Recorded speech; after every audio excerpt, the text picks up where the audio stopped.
வணக்கம் நண்பர்களே. ஸோ வாழ்க்கை அப்படின்னு சொல்லி நாள் வந்து பண்ணா 4 நேற்று வந்து பண்ணா ஃபுல்லாக கரகாட்டம் பார்த்துட்டு தூங்குறது பண்ணா ஒரு 7 மணி போல தூங்கினேன். ஏதாவது வந்து பண்ணா இப்போ ஒரு 11:45 நினைக்கிற டைம் இப்போ தான் இருந்தேன். ஸோ நம்ம வழக்கம் போல வாழ்க்கை அப்படில போகலாம் சொல்லிட்டு ஸோ காலையிலேயே முடிக்க வேண்டிய வேலைகள் அந்த பல்லு தேய்க்கிறது அப்புறம் சாப்பிட்ற வேலையை வந்து பண்ணா பிடிச்சாச்சு. இன்னைக்கு வந்து பண்ணா ஒரு முக்கியமான இடத்துல வந்து பண்ண போகிறோம். அதை பற்றி நான் உங்களுக்கு சொல்கிறேன். ஸோ என்னோட லைஃப்ல வந்து பண்ணா இது ரொம்ப ரொம்ப முக்கியம். எங்கன்னு வந்து பண்ணா என்னோட பழைய எடிட்டிங் ஆஃபீஸ் ஒன்று இருக்கு.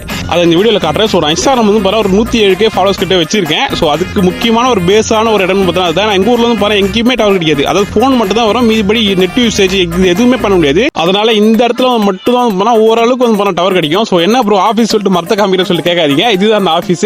ஸோ இந்த இடத்துல காத்து வந்து பண்ணா பஞ்சமா இருக்குது. 24 ஹவர்ஸுமே வந்து பார்த்தா ஃபுல்லா ஆளை தள்ளுறவங்களுக்கு பண்ணா காத்து அடிச்சுட்டே இருக்கும். ஸோ இந்த இடத்துல இந்த அளவுக்கு பிளஸ் இருந்தாலும் டிஸ்அட்வான்டேஜ் ஒரு சிலது இருக்கு. என்ன சொல்லுவோம் பண்ணா மழை டைம்ல வந்து பண்ணா இந்த இடத்துல இருக்க முடியாது. நான் என்ன பண்ணுவேன்னா ஸோ கொடை பிடிச்சிட்டு வந்து பண்ணா எடிட் பண்ண காலங்கள்லாம் இருக்கு. அப்படி மழை பெஞ்சிருக்கும் அப்படி கொடை பிடிச்சிட்டு வந்து பண்ணா டப்பு இங்கே கொடுப்பேன். ஸோ இப்போ வந்து பார்த்தா நம்ம பால்நெட் வைஃபை வச்சதுனால இங்கே அங்கே போயிடுறோம். இங்கே அவ்வளோ வரதில்ல. இருந்தாலும் இந்த இடத்துல வந்து மறக்க முடியாது இல்லையா. ஸோ இன்னைக்கு இங்கே எடிட் பண்ணும்போது தோணுச்சு. அதனால ஸோ வீடியோ எடுக்கலாம் சொல்லிட்டு வந்து பண்ண அப்படியே வந்து உங்களுக்கு இந்த ஆஃபீஸ் வந்து பண்ண காமிச்சிட்டேன். இதனால உங்களுக்கு என்ன சொல்ல வரனா டவர் கிடைக்காத எங்க ஊர்ல இருந்து பண்ணா என்னால இந்த அளவுக்கு வளர முடியும் அப்படின்னா ஸோ உங்க ஊர்ல எனக்கு தெரிஞ்சு டவர் கிடைக்க நிறைய சான்சஸ் இருக்கும்.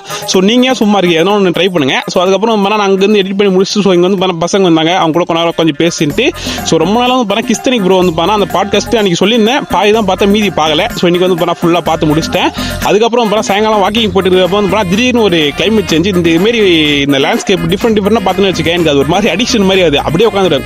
முக்கியமான வேலை எவ்வளோ இருந்தாலும் சரி அதை பார்த்தா அப்படியே உட்காந்துட்டு அந்த லேண்ட்ஸ்கேப் வந்து அப்படி பார்த்துட்டே இருப்பேன். அது கலையிற வரைக்கும் அப்படி பார்த்துட்டே இருப்பேன். அது ஒரு பேட் ஹேபிட் என்கிட்ட இருக்கு. அது உங்ககிட்ட இருக்கா சொல்லி கமெண்ட் சொல்லுங்க. அதுக்கப்புறம் வீட்டுக்கு வந்துட்டு சாப்பிட்டு முடிச்சுட்டு வந்து இப்போ வந்து பார்த்தா டிராயிங் பண்ண போல வந்து பார்த்தா தோணுச்சு. ஸோ சும்மா டிராயிங் பண்ணலாம் சொல்லிட்டு வந்து அந்த பத்திரிகையில் இருக்கிற அந்த புள்ளியார் சிலையை வந்து பார்த்தா வரைய போகிறோம். இப்போ இதனால வந்து நான் பெரிய ஆர்டிஸ்ட் அப்படிலாம் சொல்ல வரல. எனக்கு சூப்பராக வரைய தெரியும்னு சொல்லிட்டு நான் சொல்லல. சும்மா ட்ரை பண்ணி பார்க்குறேன். நல்லா வருது வரல அதெல்லாம் அப்புறம். ஸோ இப்போ வந்து வரைஞ்சி முடிச்சுட்டு இதுக்கப்புறம் கூத்துக்கு போயிடுவேன். இப்போ அந்த வீடியோ மட்டும் பண்ண ஒன்று எடுக்கல. ஏன்னா நம்ம ஃபோனில் பண்ண சார்ஜ் இல்லை காரணத்தினால் நம்ம எதுவுமே இது பண்ணல. ஸோ இப்போ நான் வஞ்சது வந்து பண்ண காட்டுற பாருங்க. அது பாருங்க இதுதான் அதில் இருக்கிற மாதிரி எக்ஸாக்டெல்லாம் வரல. எனக்கு தெரிஞ்ச ஒரு சில இதெல்லாம் போட்டு அப்படியே வரைஞ்சிட்டேன். ஸோ ஃபுல்லாக சொன்னேன். இப்போ இது வந்து முடிச்சுட்டு அப்படியே கூத்துக்கு போயிடுவேன். நீ காலையில் வரும்னு நினைக்கிறேன். ஸோ அவ்வளோதான். இன்னைக்கான வாழ்க்கை எப்படி தான் போச்சு. சப்ஸ்கிரைப் பண்ணி வச்சுங்க.